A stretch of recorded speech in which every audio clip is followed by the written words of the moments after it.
ஹalleluya ஹalleluya. ஆண்டவராகிய இயேசு கிறிஸ்துவினுடைய இனிதான நாமத்தில் யாவரையும் வாழ்த்துகிறேன், வரவேற்கிறேன். எத்தனையோ பேருக்கு பாக்கியத்தையும் கிருபையும் ஆண்டவர் வாழ்க்கை தந்திருக்கிறார். அதுக்கு பெரிய கிருபையை நினைத்து நம் கடவுளுக்கு நன்றி செலுத்தலாம். எத்தனையோ மக்கள் எப்படியோ வாழ்ந்துகிட்டு இருக்காங்க. ஆனா ஒரு சில மக்கள் தான் ஆண்டவரை துதிக்கும்படியாய், ஆண்டு சுமதில் காத்திருக்கும்படியாய் கடவுள் கொடுத்த பெரிய பாக்கியத்தை நினைத்து நம் கடவுளுக்கு நன்றி செலுத்தலாம். வாழ்றது கொஞ்ச நாளந்தான். எந்த மனுஷனுக்கு எந்த முடிவு எப்போ வரணும்னு யாரும் சொல்ல முடியாது. சொல்ல முடியாத சூழல் வாழ்ந்துகிட்டு இருக்கோம். இன்னைக்கு காலையிலோட நான் வாக்கிங் போயிருந்தேன், நடந்திருந்தேன். கடைசி நிமிஷத்தில் திரும்பும்போது கீழே விழுந்துட்டேன்.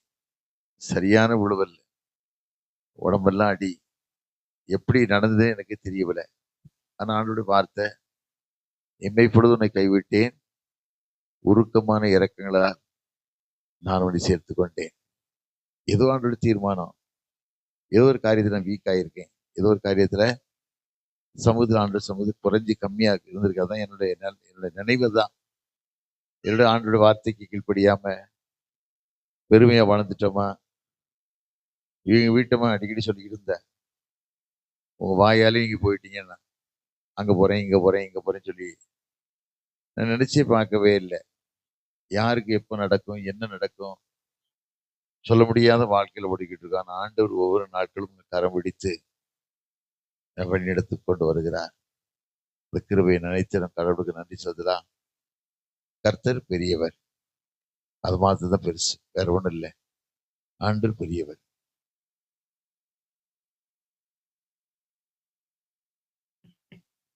எங்கோ நான் வாழ்ந்தேன், அறியாமல் அலைந்தேன், என் நேச தேடி வந்தேன்.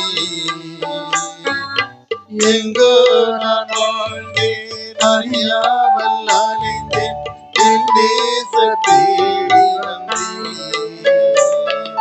நெஞ்சார அழைத்து முத்தங்கள் கொடுத்து நிழலாய் மாறிவிட்டேன். என்னை நெஞ்சார அழைத்து முத்தங்கள் கொடுத்து நிழலாய் மாறிவிட்டேன். நன்றி உமக்கு நன்றி, ஐயா நன்றி உமக்கு நன்றி. அப்பா பிதாவே அன்பான தேவா, அருமை ரட்சகரே, ஆவியானவரே. அப்பா பிதாவே அன்பான தேவா, அருமை ரட்சகரே, ஆவியானவரே.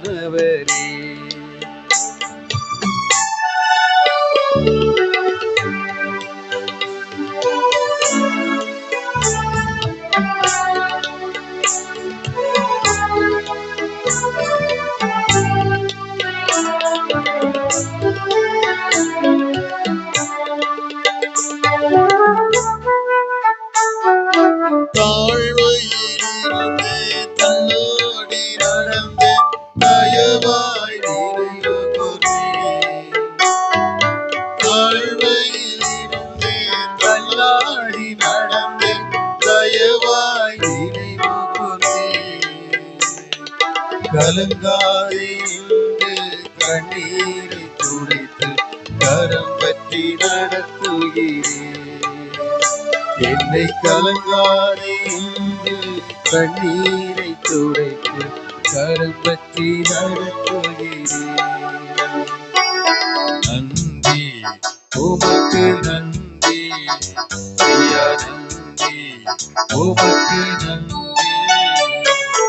அப்பா பிதாவே அன்பான தேவா, அருமை ரட்சகரே, ஆவியானவரே.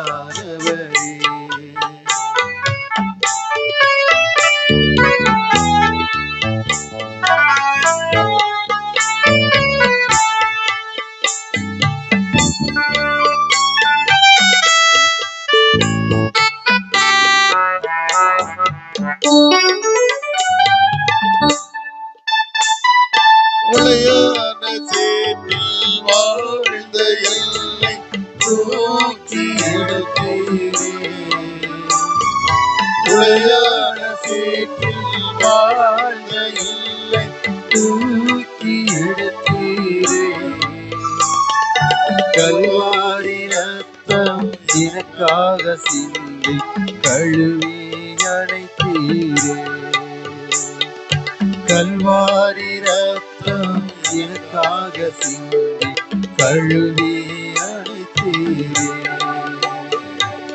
நன்றி உமக்கு நன்றி ஐயா, நன்றி உமக்கு நன்றி. அப்பா பிதாவே அன்பான தேவா அருமை ரட்சகரே ஆவியானவரே.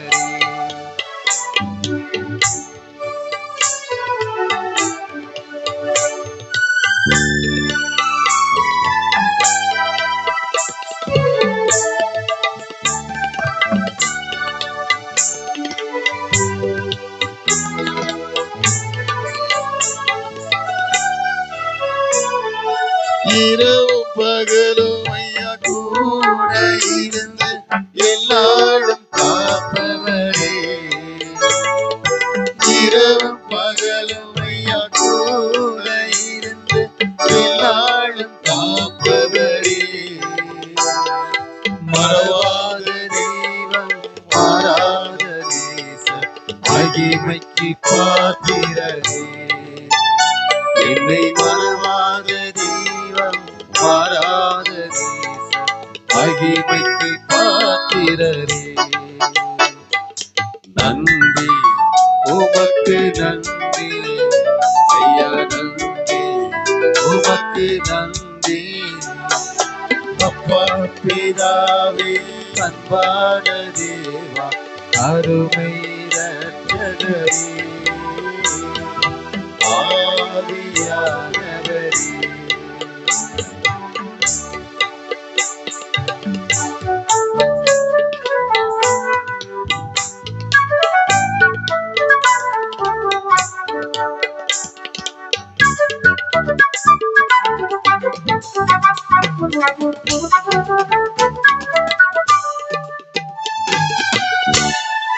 ஒன்றை நான் கேட்டேன் அதை நான் நாடி ஆவலாய் நாடுகிறேன்.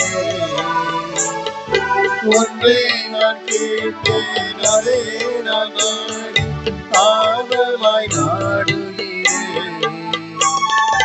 உயிரோடு வாழும் நாட்களெல்லாம் உம்படி செய்திடுவேன். நான் உயிரோடு வாழும் நாட்களெல்லாம் உம்படி செய்திடுவேன். நன்றி உமக்கு நன்றி ஐயா, நன்றி உமக்கு நன்றி. அப்பா பிதாவே அன்பான தேவா அருமை ரட்சகரே ஆவியானவரே. எங்கள் அப்பா பிதாவே அன்பான தேவா அருமை ரட்சகரே ஆவியானவரே. நல்ல தகப்பனே, இந்த மாலை வேளைக்கான சமூகத்தின் நன்றி ராஜா. உசித்தபடி எங்களை வழி நடத்தி வருகிற சாமி, இந்த கிருபைகளுக்காக கூட நன்றி ராஜா. பெங்களூர் சிட்டிக்கு முதல் மழையை தந்திருக்கீங்கப்பா, அந்த கிருபைகளுக்காக கூட நன்றி சாமி. ஏற்ற காலத்தில் நான் ஆசுவான மழையை பெய்ய பண்ணுவேன் சொல்ல வார்த்தையின்படி ஒரு ஆசுவான மழையை கொடுத்துருக்கீங்கப்பா, கிருபைகளுக்காக கூட நன்றி சுவாமி. இந்த மழையின் மூலமாய் இது ஒரு மக்களும் பாதிக்கப்படாத அளவுக்கு பாதுகாத்துக் கொள்ளுங்க. கிருபையின் கரம் கூட இருக்கட்டும். அடியான மறைத்து வெளிப்படுங்க. நாம மாத்திரம் உயர்த்தப்பட கிருபை தாங்கப்பா. பலப்படுத்துங்க, பாதுகாத்துக் கொள்ளுங்க.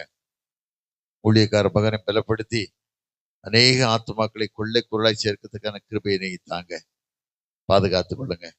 இயேசு இனி நாமத்தில் ஜெயங்கெடுக்க நல்ல பிதாவே, ஆமென். ஆண்டவராகிய இயேசு கிறிஸ்துனுடைய இனிதான நாமத்தில் யாவரையும் வாழ்த்துகிறேன், வரவேற்கிறேன்.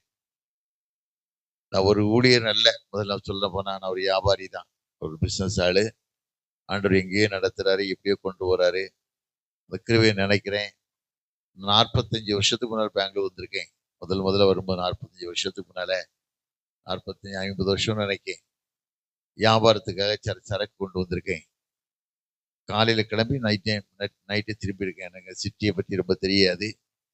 இங்க சில நண்பர்கள் இருந்தாங்க, அவங்க மூலமா அப்போ எனக்கு வசதி வாய்ப்பு ஒன்றும் கிடையாது. ரொம்ப கஷ்டம், ரொம்ப வேதனை. ஏதோ சூழ்நிலை வந்தேன், பெங்களூர் வரணுங்கிறதுக்கு வந்து போனேன். ஆனா இன்றைக்கு 1000 மடங்கு சிட்டி ஆண்டவர் பெரிதாக்கி கொடுத்திருக்கிறார். உலக எலக்ட்ரானிக் சிட்டி மாத்திரமல்ல, உலகத்தில் 7வது சிட்டியாக இது இருந்து வருது. சொல்லி ரொம்ப பெருமை அடைகிறேன். 7வது சிட்டி இருக்குன்னு நினைக்கிறேன். எல்லா மக்களும் படிச்சு எல்லா உன்னதமான நிலையில ஆண்டு உயர்த்திருக்கிறாரே, வழி எடுத்து கொண்டு வருகிறார். ஆனா ஒரே ஒரு காரியம் என்னன்னு கேட்டா, ஆண்டுடைய அன்பு பட்டணத்தில் இருக்கா? அதை நம்ம நினைச்சு பார்க்கணும். ஆண்டோட அன்பு நம்ம பட்டணத்தில் இருக்கா? ஆண்டோட அன்பு இருக்க போய் தான் பட்டணம் வந்து விரிவாக்கப்பட்டிருக்குது. எத்தனையோ எதிர்ப்புகள் இருந்தது, எத்தனையோ கஷ்டங்கள் இருந்தது. உனக்கு விரோதமாய் உருவாக்கப்படும் எந்த ஆயுதத்தை நான் வாய்க்காதவன் ஆண்டு சொன்னார். அது மாத்திரமல்ல, எப்படிப்பட்ட எதிர்பார்ப்பு இருந்தாலும் சரி, உங்களுடைய வாழ்க்கை தேவனுக்கு பிரியமான வாழ்க்கையாய், உண்மையான வாழ்க்கையாய் இருக்கணும். அதைத்தான் ஆண்டு விரும்புகிறார். உண்மை இல்லாத மனுஷன் வாழவே முடியாது. வேதத்துல வாசிக்கிறோம், நீதிமொழிகள் 28:20 வாசிக்கும் போது, உண்மையுள்ள மனுஷன் பரிபூரணமான ஆசீர்வாதத்தை பெறுவார். ஐஸ்வரனாக தீவிக்கிறவனோ ஆக்கினைக்கு தப்பான். பணத்தை தேடி யார் வாழ்ந்தாலும் சரி, அவன் வாழ முடியாது, ஆசீர்வாதங்கள் இருக்காது. ஆனா ஒரு வாழ்க்கை தேவனுக்கு பிரியமான வாழ்க்கையா இருக்கணும். ஏன்னா கஷ்டப்பட்ட மக்கள் நிறைய பேர் வாழ்ந்துகிட்டு இருக்காங்க. வேதத்துல வாசிக்கிறோம், லூக்கா 21:4 வாசிக்கும் போது, எல்லாரும் காணிக்கப்பட்டு காணிக்க போட்டாங்க. ஒரு ஏழை தாய் தனக்கு இருந்து 2 காசு போட்டுட்டா. எல்லாரும் கோடி கோடியா போட்டாங்க, எப்படியோ போட்டாங்க. ஆனா ஆண்டு சொன்னது இந்த 7 தாயத்தான் பார்த்தார். தனக்கு உண்டாயிருந்த எல்லாவற்றையும் போட்டு விட்டான்னு சொல்லி அவளை பற்றி ரொம்ப பெருமையா சொன்னாரு. இன்னைக்கு உலகம் முழுதும் அந்த வார்த்தை தான் பேசி கொண்டு வருகிறோம். இன்னைக்கு அனைவரும் ஏழை தான் வாழ்றீங்க, ஏழை மக்கள் தான் வாழ்றீங்க. அன்றாட வேலைக்கு போனா தான், இங்கே வேலை செஞ்சுதான், கம்பெனிலையோ ஃபேக்டரியிலையோ வேலை செஞ்சா தான் ஒரு பிழைப்பு ஓடக்கூடிய அளவில் இருக்குது. ஆனா உன் வாழ்க்கை தேவனுக்கு பிரியமான வாழ்க்கையை இருக்கணும். எத்தனை பணம் இருந்தாலும் சரி, எந்த பணம் யாரையும் காப்பாற்ற முடியாது. எத்தனை கோடி விதமான காரியங்கள் இருந்தாலும் சரி, படிப்பு இருந்தாலும் சரி, எவ்வளவு செல்வாக்கு இருந்தாலும் சரி, செல்வாக்கு எந்த மனுஷனும் வாழ வைக்க முடியாது. வேதத்துல வாசிக்கிறோம், நீதிமொழிகள் 10:22 வாசிக்கும் போது, கர்த்தரின் ஆசீர்வாதமே ஐஸ்வர்யத்தை தரும், வேதனை கூட்டார். ஒரு வேதனை இல்லாத வாழ்க்கை வேணும் அப்படின்னு சொன்னா ஆண்டோட அன்பு மாத்திரம்தான் வேதனை இல்லாத வாழ்க்கை தர முடியும், சந்தோஷப்படுத்த முடியும். இது இல்லாம சும்மா ஏதோ வளரோம் சொல்லி வாழ்க்கை இல்லை. உலகம் ஒண்ணும் நம்ம கொண்டு வந்தது இல்லை. உலகத்தை விட்டு கடந்த போது எந்த மனுஷனும் எதையும் எடுத்துட்டு போக முடியாது. எப்படிப்பட்ட மனுஷனா இருந்தாலும் எதையுமே எடுத்து போக முடியாது. அப்படி எவ்வளவு பெரிய கோடீஸ்வரனாலும் சரி, பணத்தை கொண்டு போகவே முடியாது. ஆனா நீ வாழ்ற வாழ்க்கை தேவனுக்கு பிரியமான வாழ்க்கையாய், ஆண்டோடு வாழக்கூடிய வாழ்க்கையாய், ஒரு பரிசுத்தமான வாழ்க்கையாய் வாழணும் ஆண்டு விரும்புகிறார். நிறைய பேர் வேதத்தை வாசிக்கிறோம், எத்தனையோ மக்கள் படுற கஷ்டங்களை பார்க்கிறோம், எத்தனையோ மக்கள் படுற வேதனையை பார்க்கிறோம். ஆனா ஆண்டு சொல்றாரு, வேதத்துல வாசிக்கிறோம், மத்தேயு 11:28 வாசித்து பார்த்தீங்கன்னா, வருத்தப்பட்டு பாரம் சுமக்கிறவனே நீ யார் தான் இடத்துல வா, நான் உனக்கு இளைப்பான தருவேன். எப்படிப்பட்ட கஷ்டத்தோடு வந்திருந்தா சரி, ஒரு வாழ்க்கையை ஒரு ஆஸ்வதிக்க முடியாத கிருபையை நான் தந்து உன்னை பாதுகாப்பேன் ஆண்டு சொல்றார். நான் உன்னை ஏந்துவேன், உன்னை சுமப்பேன், உன்னை தப்புவிப்பேன், பாதுகாப்பேன். ஒரு ஏழை மகள் வந்து என் கம்பெனில வேலை செய்யறாங்க. ஒரு ஏழை மகள், அந்த வீட்டை அவளால ஒரு வீடை ஒத்திக்கி விட்டு இந்த வீடை காலி பண்ண முடியல. காலி பண்ண முடியலன்னா ரொம்ப கஷ்டம், ரொம்ப வேதனை. இந்த மகளே மீண்டுமா கடன் வாங்கி வீட்டை பண்ணி வட்டி கட்டுறா. ஏகப்பட்ட வட்டி கட்டுறா. வேதத்துல வாசிக்கிறோம், உபாகம் 28 வாசிக்கும் போது 1-14 வாசிக்கும் போது, நீ அனைவரும் கடன் கொடுப்பாய், நீயோ கடன் வாங்க மாட்டாய், உன்னை வாழாக்காமல் தலையாக்குவேன், நீ கீழாகாமல் மேலாவா. இதான் அவனுடைய வார்த்தை. வார்த்தைக்கு நம்ம கீழ்ப்படியும் போது, ஆண்டவர் தேடும் போது, அந்த சமூகத்தில் நிற்கும் போது ஒரு நாள் கஷ்டப்பட வேண்டியதில்லை. நிறைய பேர் நினைக்கிறது இல்லை, அல்லது வீட்டை காலி பண்ண முடியல, அங்க ஒரு விசுவாசமான ஊழியக்கார தம்பி வீட்டுல கூடத்துல இருக்கிறான். அந்த தம்பி ஒழுங்கா வாடகை கொடுக்கான், எல்லாம் செய்யறான். ஆனா இன்னொரு மனுஷன் கொடூரமான மனுஷனை வாடகை கொடுக்க முடியாம தூஷணமான வார்த்தை பேசி, தூஷணமான கஷ்டமான காரியங்களை பேசி, பொல்லாத காரியத்தை பேசுறான், தேவையில்லாத காரியத்தை பேசி, தேவையே இல்லாத காரியத்தை பேசுறான். கேசி இந்த பையனை ஊழியக்காரமான வீட்டை காலி பண்ண வச்சுட்டான். காலி பண்ண வச்சு இவன் என்ன தூஷணமான வார்த்தை பேசுறான், எனக்கு கொலை செய்ய வரான், அப்படி வரான், இப்படி வரான்னு சொல்லி ஏமாத்தி அவனை தூஷமான வார்த்தை பேசி காலி பண்ணிட்டான். அந்த மகளுக்கு ஆதரவாக இருந்த அந்த மகனும் போயிட்டான். வீட்டை காலி பண்ண முடியல, ஒன்றும் செய்ய முடியல. நான் ஒரே ஒரு வார்த்தை சொன்னேன், ஆண்டவர் சமூகத்திலே பார்க்கும்போது, தேவ சமூகத்தில் நிற்கும் போது, உனக்கு விரோதமாய் உருவாக்கப்படும் எந்த ஆயுதத்தையும் நான் வாய்க்க சொல்றாரு. அது மாத்திரமல்ல, இஸ்ரேல் ஜனங்கள் 430 வருஷம் அடிமைத்தன வாழ்க்கையில வாழ்ந்தாங்க. 430 வருஷம் அடிமைத்தன வாழ்க்கை வரும்போது ஆண்டு மோசே மிரியாம் ஆரம்ப மக்களால ஆண்டு கொண்டு வராரு. ஆண்டவர் ஏற்கனவே ஆபிரகாம் வாக்கு கொடுத்துட்டாரு, உன் ஜனங்கள் எகிப்தில் இவ்வளவு வருஷம் அடிமையா இருப்பாங்க, 400 வருஷம் அடிமையா இருப்பாங்க, அவங்க மீட்டெடுப்பேன்னு ஆண்டு சொன்னார். அந்த வார்த்தை என்னைக்கும் பொய் கிடையாது. ஆண்டு வார்த்தை என்னைக்கும் பொய் கிடையாது. அவர் சொல்லியும் செய்யாது இருப்பாரோ, அவர் கட்டளையிடும் நிறைவேறாது இருப்போம் வேதத்துல வாசிக்கிறோம். அப்படிப்பட்ட தெய்வம். ஆனா அந்த ஆண்டு மீட்டெடுத்துக்கிட்டு வரும்போது பெருவிதமான ஆச்சரியத்தோடு மீட்டு கொண்டு வராரு. ஆனா ஜனங்கள் தான் வணங்கா கழுத்துள்ள ஜனங்களாய் அந்த வார்த்தைக்கு கீழ்ப்படியாத மக்களை வாழ்றாங்க. இன்னைக்கு அநேகர் ஆண்டோட வார்த்தைக்கு கீழ்ப்படியது இல்லை. இதோட வார்த்தைக்கு நிறைய மக்கள் கீழ்ப்படியது இல்லை. பணம் வருதா அது போதும், பணம் வந்தா அது போதும், இதுதான் நினைக்கிறபடிய இதனுடைய வார்த்தைக்கு கீழ்ப்படிஞ்சு தேவனுக்கு சாட்சியாய் வாழணும், மகிமை செலுத்தக்கூடிய வாழ்க்கையா வாழணும் சொல்லி அநேக மக்கள் வாழ்றதில்லை. அந்த மகள்கிட்ட சொன்ன ஒரே ஒரு சொன்னேன், அவன் ஆண்டவர் மரியாதை மகள். ஆண்டு சொன்னேன், ஆண்டவர் அறிந்து கொள், தேவனை தெரிந்து கொள், உனக்கு உருதமாய் உருவாக்கக்கூடிய எந்த ஆயுதத்தை வாய்க்கலான்னு சொல்றாரு. அந்த 430 வருஷம் அடிமைத்தன வாழ்க்கை வாழும்போது எகிப்தின் ராஜா பார்வோன் ஜனங்களை விட்டதுக்கு மனசு இல்லை, மனசு பின்தொடர்ந்து வருதான். பின்தொடர்ந்து 600 பிரதான ரதங்களோடு எல்லா இராணுவ வீரரோடு கொண்டு வரான். மக்கள் பின்தொடர்ந்து வரும்போது முன்னால வந்தா செங்கடல், பின்னால வந்தா எகிப்தின் சேனை. ஜனங்களாம் கணங்கி நிற்காங்க, என்ன சிவன்னு கேட்காங்க. எல்லா ஜனங்களும் மோசைக்கு ஆரம்ப விரோதமா பேசுறாங்க. எகிப்துல கல்லறைன்னு சொன்னா எங்களை கொண்டு வந்தா, எகிப்துல கல்லறைனா எங்களை கொண்டு வந்த, நாங்க வெங்காயத்தை சாப்பிட்டுருவோம், அதை சாப்பிட்டுருவோமே, எங்களை கொண்டு வரீங்க முறையிடுறாங்க. ஆனா அழைத்து கொண்டு வந்து தாசனாகிய மோசே முன்னாலே பாக்குறான், ஆண்டவர் பாக்குறான். ஆண்டவர் சொல்றாரு, உன் கையில இருக்கு என்னன்னு சொல்றாரு. கோல் அப்படின்னு சொன்னாரு. கோலை அடிச்சுட்டு செங்கடல் பிளந்துட்டு சொல்றாரு. ஒரே அடின்னு சொல்றாரு. அது மாத்திரமல்ல, இன்றைக்கு இருக்க எகிப்தியரே ஒரு நாள் பார்க்க மாட்டாய்.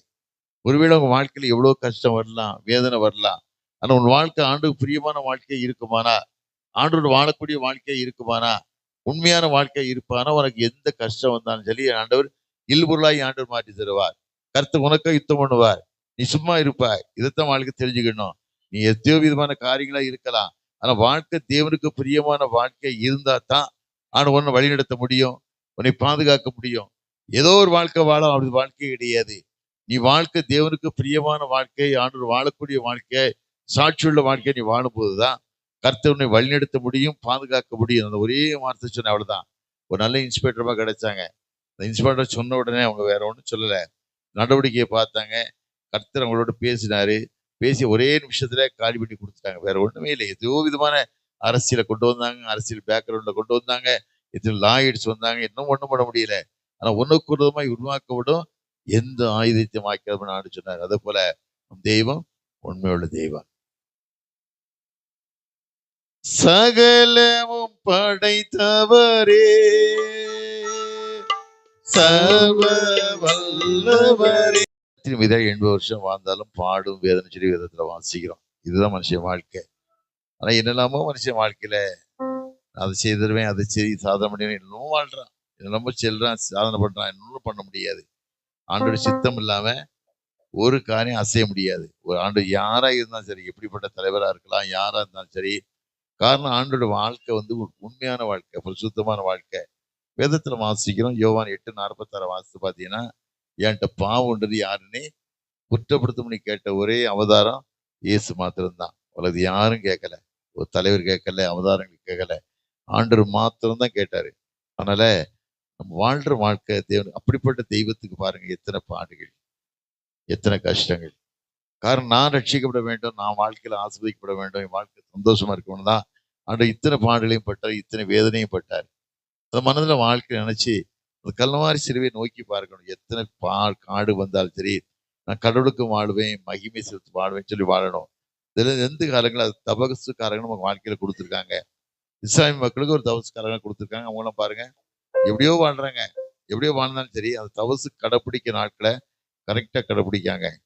கடைப்பிடிச்சு பிரியமா வாழ்றாங்க. ஆனா நம்ம வாழ்றோமா? அதுதான் ஆண்டு விரும்புறாரு. நீ வாழ்ற வாழ்க்கை தேவனுக்கு பிரிய ஏதோ கிறிஸ்தவ வாழ்க்கை வாழ்ந்தா மட்டும் போதாது. ஆண்டோட ரத்தத்தால கழுவப்பட்டு நீ சாட்சியா வாழன்னு சொன்னா யாரா இருந்தாலும் சரி பரலோகத்துக்கு போகவே முடியாது. சும்மா நான் கம்யூனி வாங்கிட்டேன், கோயிலுக்கு போறேன், பாசிங்க வீட்டுக்குள்ள வந்து ஜெபம் பண்றாங்க, வீட்டு ஜெப கூட்டம் வைக்கும் அப்படி இப்படி சொன்னாங்க முடியாது. வாழ்க்கை தேவனுக்கு பிரியமான வாழ்க்கையா இருக்கணும், தேவனுடைய வாழக்கூடிய வாழ்க்கையா இருக்கணும், பரிசுத்தமான வாழ்க்கை இருக்கணும். பரிசுத்தம் இல்லாமல் யாரையும் தேவனை தரிசிக்கவே முடியாது.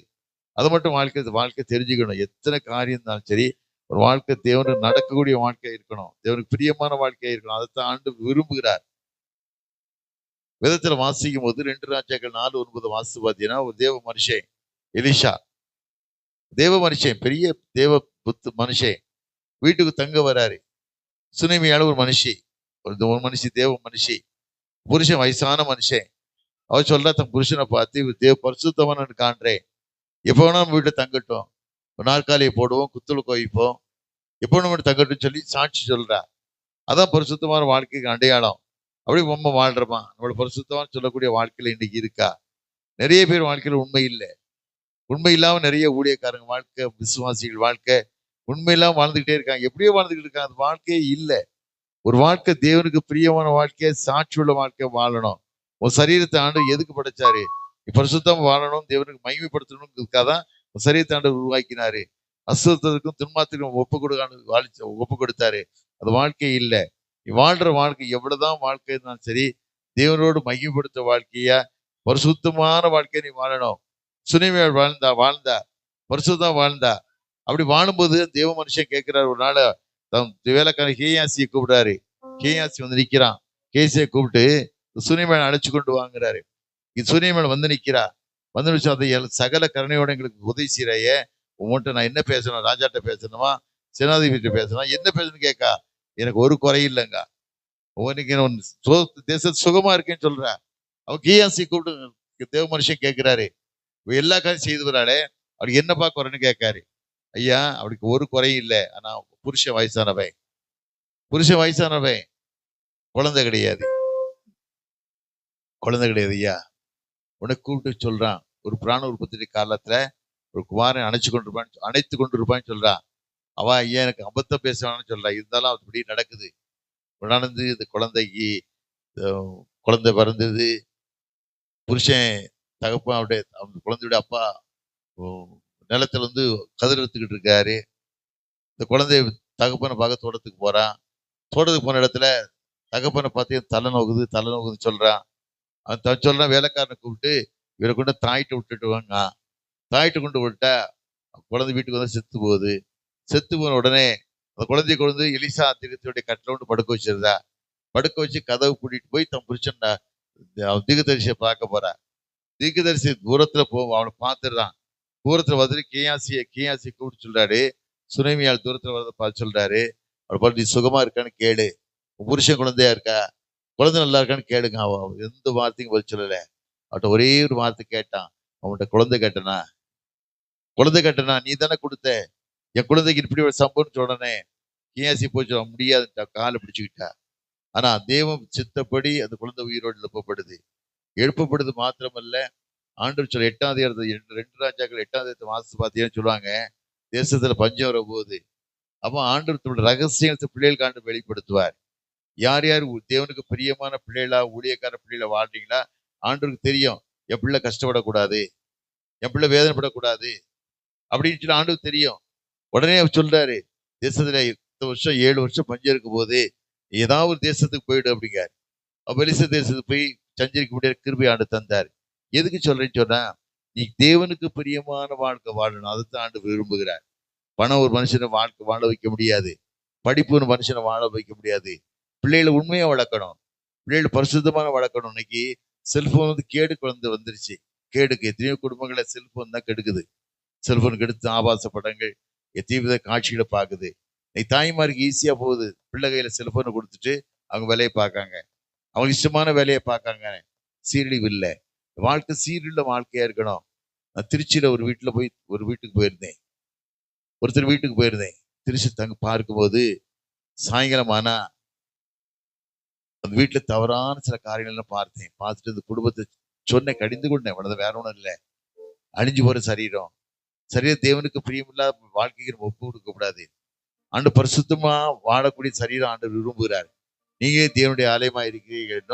ஒரு தேவனுடைய ஆலயத்தை கெடுத்தால் தேவனை ஒன்று கெடுப்பார். தேவனுடைய ஆலயமா இருக்கும்போது எப்படி மகிமை வாழ்க்கணும், அதுதான் ஆண்டு விரும்புகிறார். எந்த பிடிப்பட்ட வாழ்க்கையோடு நீ வாழலாம். அருமையான பிரதர் ஊழியக்காரன் தெரிஞ்சிருந்தாலும் தெரியலையோ, தம்பி அமிர்தராஜ் என்ன சொல்லியிருப்பாரு நினைக்கிறேன்.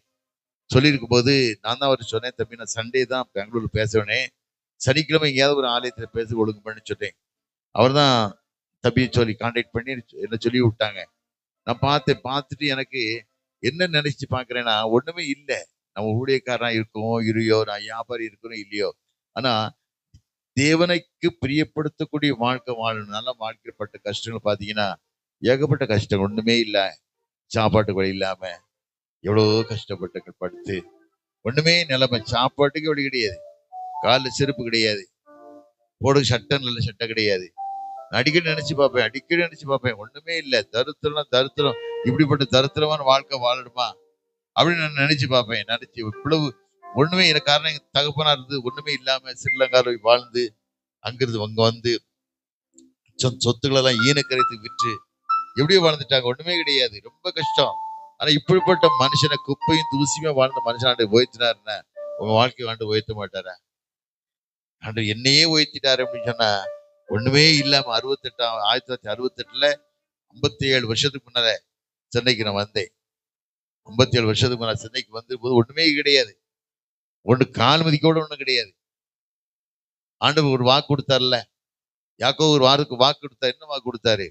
ஆதியாகமம் 28:15 வாசித்து பார்த்தீங்கன்னா, நான் உன்னோடு கூட இருந்து நீ போகும் இடமெல்லாம் உன்னை காத்து இந்த தேசத்துக்கு நான் உன்னை திரும்பி வர பண்ணுவேன், நான் சொன்னதை செய்யப்படவோ உன்னை கைவிட மாட்டேன் என்று வாக்கு கொடுத்தாரு. வார்த்தை யாக்கோபு பிடிச்சுக்கிட்டான்.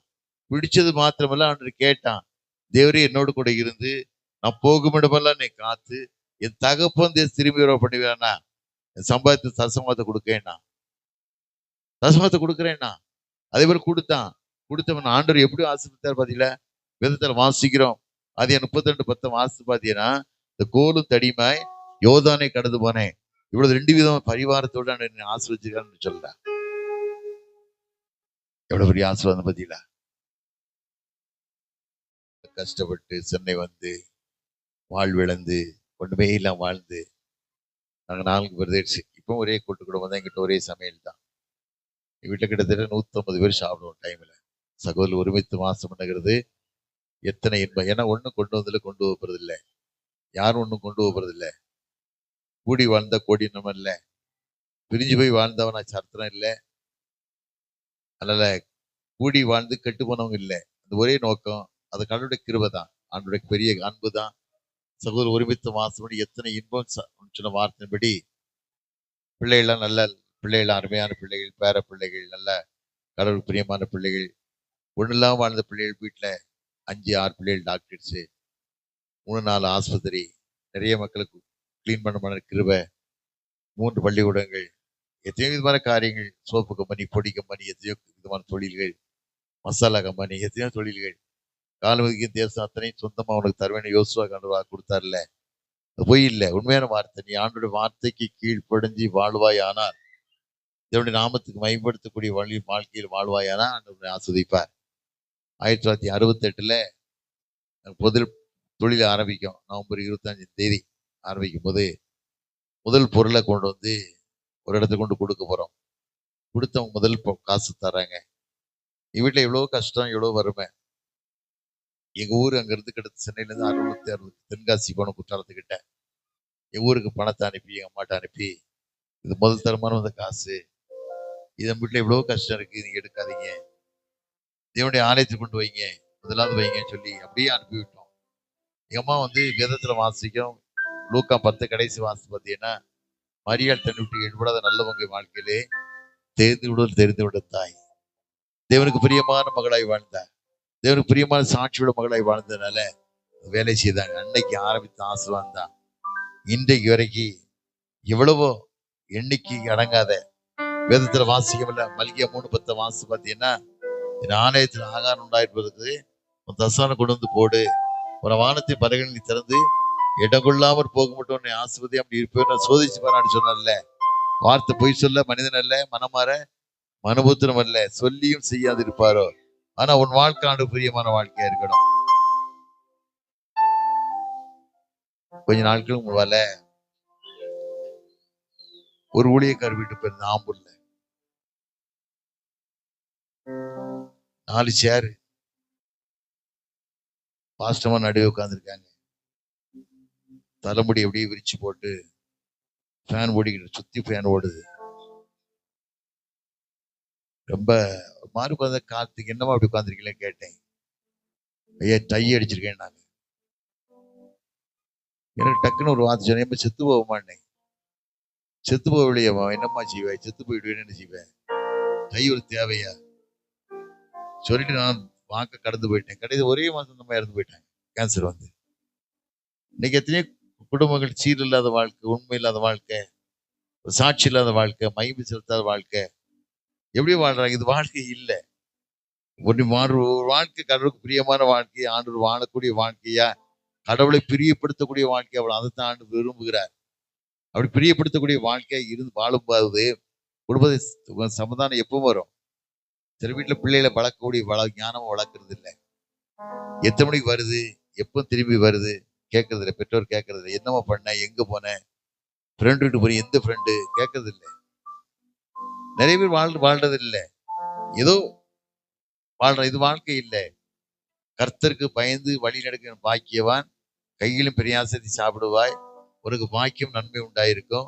ஒரு மனைவி வீட்டு கரிதல் திராட்சை செடியை போலும், பிள்ளைகள் பந்தய செடி ஒரே முறை கண்டுபிடி போலும் இருப்பார்கள். இதோ கர்த்தருக்கு பயப்படுற மனுஷன் இவ்விதமாய் ஆஸ்வதிக்கப்படுவான். கர்த்தர் சீயோனை ஆஸ்வதிப்பார். ஜீவனோட நாளெல்லாம் எருசலேமின் வாழ்வினை காண்பாய். இவன் பிள்ளைகளையும் எருசலேமின் சமாதானத்தையும் காண்பான். வேதத்துல வாசிக்கும். சங்கீதம் 128 வாசிக்கம் இல்லை. நீ கடவுளுக்கு பயந்து வாழுவாய், ஆனா பிள்ளைகள் சீரம் வளர்க்கப்படுவாங்க. சீரில்லாத வாழ்க்கை வாழக்கூடாது. நமக்கும் மக்களும் வேறு பிரிச்ச வாழ்க்கையா இருக்கணும். கிறிஸ்தவங்களா ஒரு காலத்து கிறிஸ்தவங்க ரோட்ல போனாங்கன்னா வணங்குவாங்களாம். கிறிஸ்தவங்க போறாங்க, உண்மையானவங்க போறாங்கன்னு சொல்லுவாங்க. இப்ப திருடன் போறாங்க. காரணம் கேட்ட உண்மை இல்லை. காரணம் உண்மையான வாழ்க்கை இல்லை. அது வாழ்க்கை ஏமாத்துறான், பொய் சொல்றான், மற்ற துட்டை வஞ்சிக்கிறான். இன்னைக்கு போன வருஷம் மட்டும் கிறிஸ்துமஸ் அன்னைக்கு 230 கோடிக்கு சாராயம் வித்துக்கு தமிழ்நாட்டுல டாஸ்மார்க். 230 கோடிக்கு. அப்ப எப்படிப்பட்ட கிறிஸ்து குடிக்கிறப்ப எவ்வளவு பேர் இருக்கா பாருங்க. அது வாழ்க்கை இல்லை. வேதத்தில் வாசிக்கம் இல்ல. நீதிமொழிகள் 23, 27, 24 சங்கீதத்தை வாசி பார்த்தீங்கன்னா 27, 28, 20 வாசி. ஐயோ, யாருக்கு வேதனை, யாருக்கு ரத்தங்களின் கண்கள், யாருக்கு காரணம் இல்லாத காயங்கள், மதுபானம் இருக்கணும், தங்கி தரும் வேதத்தில் வாசிக்கிறோம். அப்படி வாழ்க்கையில போகக்கூடாது. கடவுளை கேட்கணும், கடவுளை உண்மையா ஜெபம் பண்ணணும். ஆண்டு சமூகத்துல நீ ஓடி கடவுள் கொடுக்க ராயனுக்கு தேவன் செலுத்திடணும். அந்த ஊழியக்கார பத்தி கணக்கு கேட்க வேண்டாம். அந்த ஆண்டு பார்த்துக்குவார். நீ செய்ய வேண்டிய கடமை செஞ்சிரு, நான் போடுற காணிக்க உண்மை, அதை பத்தி நீ கேட்காத. ஆண்டு பார்த்துக்குவார். ஆண்டுக்கு தெரியும். ஆண்டு எப்படி செய்யணும் உனக்கு நீ உன் மனநிலை ஆண்டு தெரியும். அந்த மனதில் வைத்து வாழ்க்கை பிரியமான வாழ்க்கையை வாழிடும். ஆண்டவரை கனப்படுத்தக்கூடிய வாழ்க்கை. இன்னைக்கு அரசியல் கட்சிகளை ஏன் ஏமாத்துறான்? இவன்ட்டு உண்மை இல்லை, கிறிஸ்தவன்ட்ட உண்மை இல்லை. அதனால நீங்க அரசியல்காரங்க ஏமாத்து காரணம் கேட்டேன்னா, நம்மகிட்ட உண்மை இல்லை. நம்ம வாழ்க்கை உண்மையா இருக்கும் அப்படின்னு சொன்னா நம்மளை யாரையும் ஏமாத்தக்கூடிய அளவுக்கு ஆண்டு விடமாட்டாரு. உன் மேல உதூசியோட உட்காராது. உன் மேல உதூசி உனக்கு விரோதமாய் உருவாக்கும் எந்த ஆயுதத்தை வாக்கியம் ஆண்டு சொல்றாரு. அன்னைக்கு உளுந்த சீருக்கு எழுப்பிக்க முடியாது. உளுந்த சீருக்கு பார்த்தா ஆனா ஒரு காயெல்லாம் ஆண்டு பாதுகாத்தார். ஏன் தெரியுமா? எனக்கு இது ஒரு எச்சரிப்பான ஒரு சின்ன தப்பு பண்ணிட்டேன், ஏதோ காணும், எனக்கே தெரியல. வேதத்துல வாசிக்க அதே நேரம் வாக்கியம் விட்டேன்னா ஏன் காரணம்? அந்த பெருமை தான் காரணமா? நினைக்கவே முடியல. ஆனா ஆண்டவர் ஒரு நாள் கைவிடவே மாட்டேன். எனக்கு தெரியும், ஆனா என்னை ஒரு நேசிக்கிற தெய்வம், உன்னை நான் உள்ளங்க மறைஞ்சிட்டு இருக்கேங்கிறாரு. வேதத்துல வாசிக்கம் இல்லை.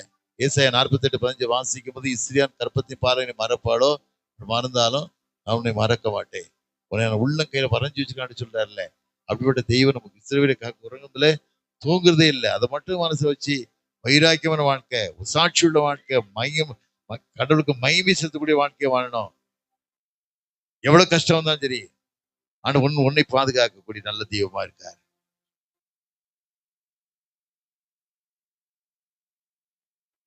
எத்தனையோ குடும்பங்களை பாத்தீங்கன்னா காரணம் இல்லாத கஷ்டங்கள், காரணம் இல்லாத வேதனைகள், எவ்வளோ ஜெபம் பண்ணுவாங்க குடும்பங்கள்ல, ஆனா காரணம் இல்லாத வேதனை, தாங்க முடியாத வேதனை, சகிக்க முடியாத வேதனை. அவங்களால சொல்லக்கூடிய காரணம் அதுதான். தேவனோடு வாழும்போது பிசாசு கர்ச்சிக்கிற சிங்கம் வரை யாரை விழுங்கதான் சொல்லி வகை தேடி சுற்றி தெரியுது போல குடும்பத்தை அழிக்க பார்ப்பா. ஆனா ஆண்டவரும் கூட இருக்காரு. வேதத்துல வாசிக்கும் இல்ல, சங்கீதம் 16:8 வாசிக்கும் போது, கர்த்தரை எடுக்க எப்பவும் முன்ன வைத்திருக்கிறேன், அவரின் வலது வாசிக்கிறபடியால் நசிக்க விட முடியல. ரசிக்கப்பட முடியாத வாழ்க்கை தாவீதுராஜா ஆண்டவர் கொடுத்தார்ல. தாவீதுராஜா உலகத்துல ஆண்டவர் தவிர பாவம் இல்லாத மனுஷன் உலகத்தை யாரும் கிடையாது, ஆண்டவர் தவிர. அதான் யோவான் 8:46 என்ன பாவம் யாருன்னே குற்றப்படுத்த கேட்டு, தாவீது பாவம்னா எல்லாரும் பாவம்னாங்க. ஆனா தாவீது ஆண்டவர் வார்த்தை கீழ்படிச்சு கதறி அழுதான். வேதத்துல வாசிக்கும் 1 ராஜாக்கள் 15:5 வாசிக்கும் போது, என் தாசனாய் தாவீதோ உரியாவின் மனைவி பத்சேபாள் காரியத்தை தவிர மற்ற எல்லா காரியத்தையும் உண்மையா வாழ்ந்தான்னு சொல்றாரு. உண்மையா வாழ்ந்தான்னு சொல்றது மாத்திரமல்ல, கடவுளுக்கு மகிமை செலுத்தக்கூடிய மகனாய் வாழ்ந்தார், ஒரு சாட்சியுள்ள மகனாய் வாழ்ந்தார். அப்படிப்பட்ட வாழ்க்கையை நம்ம ஒப்பு கொடுக்கணும்.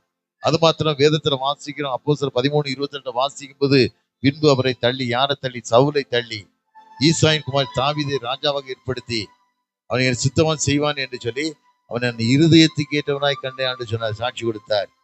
தாவீது இருதயத்துக்கு ஏற்றவனாய். நான் அப்படி கேட்கணும் ஒவ்வொரு நாட்களும் கேட்பாண்டவரே, உடைய இருதயத்த மனுஷனா வாழணும், இருதயத்தை சாட்சியுள்ள மனுஷனா வாழணும், மகிமை செலுத்தக்கூடிய மனுஷனா வாழாண்டவர் பாதுகாத்துக் கொள்ளவும் அல்ல, உலகம் முழுவதும் நட்சியை செய்யக்கூடிய மகனாய், ஒரு சாட்சியுள்ள மகனாய் வாழணும். எத்தனையோ குடும்பம் வியாதி, கஷ்டங்கள், கண்ணீர், எத்தனையோ குடும்பம் வேதனை, கேன்சர். ஏன் எத்தனையோ குடும்பம் கேன்சர்? எத்தனையோ குடும்பங்கள்ல கடந்த வருஷம் வால்பாறைக்கு போயிருந்தோம். கன்வென்ஷனுக்காக போயிருக்கும் போது ஒரு மகளை கொண்டு வந்து சபை நடு உட்கார வச்சிருந்தாங்க. 3 பிள்ளைகள். புருஷன் வேண்டான்ட்டு போயிட்டான், கேன்சர் செத்து போயிடுவா, இட வச்சு நம்ம வாழ முடியாது அப்படி மனுஷன் விட்டுட்டு ஓடிட்டான். 3 பிள்ளைகள், வயிறு வீங்கி அப்படியே உடலெல்லாம் வீங்கி அப்படியே உட்கார்ந்துருக்கா, கண்ணீர் வடிஞ்சுக்கிட்டே இருக்க, கொண்டு ஆலயத்து நடுவே கொண்டு வச்சிருக்காங்க. என்ன செய்ய முடியும்? ஆண்டவர் தான் விடுதலை தர முடியும். எசேக்கியா ராஜா எவ்வளவோ காரியம் செய்தான், தேவனுக்கு பிரியமான மனுஷனால வாழ்ந்தான். தாவீதுக்கு பிறகு எசேக்கியா ராஜா மாதிரி உண்மையான ராஜாக்கள் இல்லைன்னு ஆண்டவர் சாட்சி கொடுக்கிறார். அந்த மனுஷனுக்கே கேன்சர் வந்தது.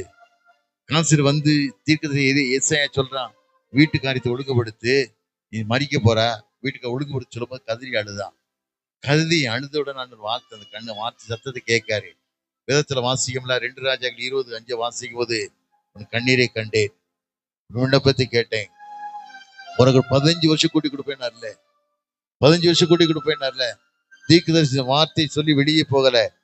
அதான் ஆண்டவர் உடனே கூப்பிட்டா உடனே வந்து அவனுக்கு பிளவின் பற்று போடுங்கன்னு சொல்லி கொடுத்தாங்க. பிளவின் பற்று போட்டாங்க.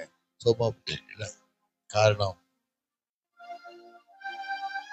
விசுவாசிக்கணும். என்னோ ஏழை சிலுவையிலே சுமந்து தீர்த்தீரையா, என்னோ ஏழை சிலுவையிலே சுமந்து தீர்த்தீரையா, ஐயா சுமந்து தீர்த்தீரையா, ஐயா சுமந்து தீர்த்தீரையா, விண்ணப்பத்தை கேட்பவரே, என் கண்ணீரை காண்பவரே, சுகம் தருபவரே, ஸ்தோத்திரம் இயேசையா.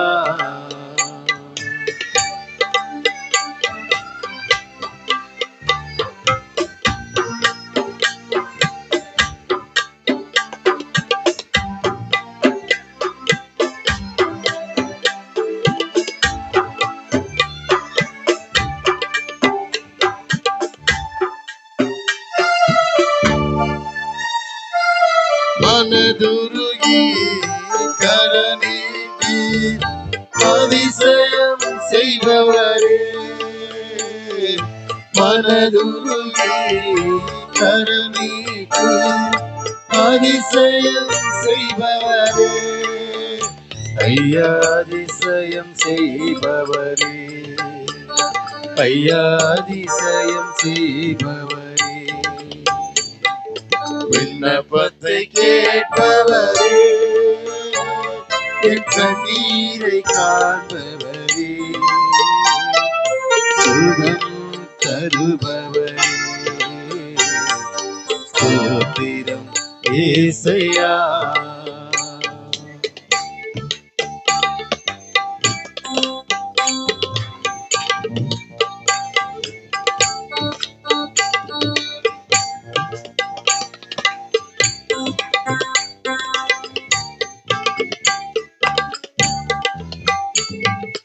என் நோய்களை சிலுவையிலே சுமந்து தீர்த்தீரையா,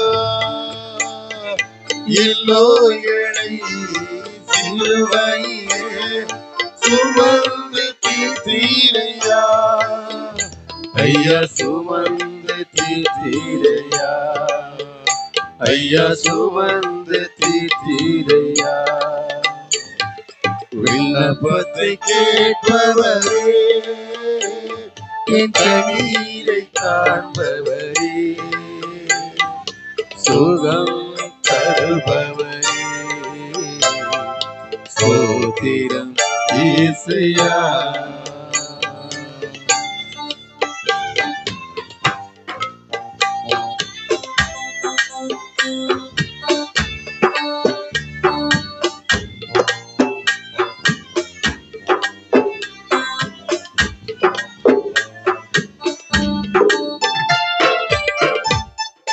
உம்மால் கூடும் எல்லாம் கூடும், ஒரு வார்த்தை சொன்னால் போதும், உம்மால் கூடும் எல்லாம் கூடும், ஒரு வார்த்தை சொன்னால் போதும், ஐயா ஒரு வார்த்தை சொன்னால் போதும், ஐயா ஒரு வார்த்தை சொன்னால் போதும்,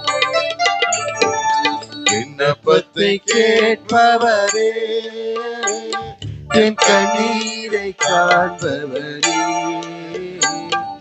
சுகம் தருபவரே, ஸ்தோத்திரம் ஏசையா. விண்ணப்பத்தை கேட்பவரே, என் கண்ணீரை காண்பவரே, சுகம் தருபவரே, ஸ்தோத்திரம் ஏசையா. ஆண்டவர் விண்ணப்பத்தை கேட்கிறார்.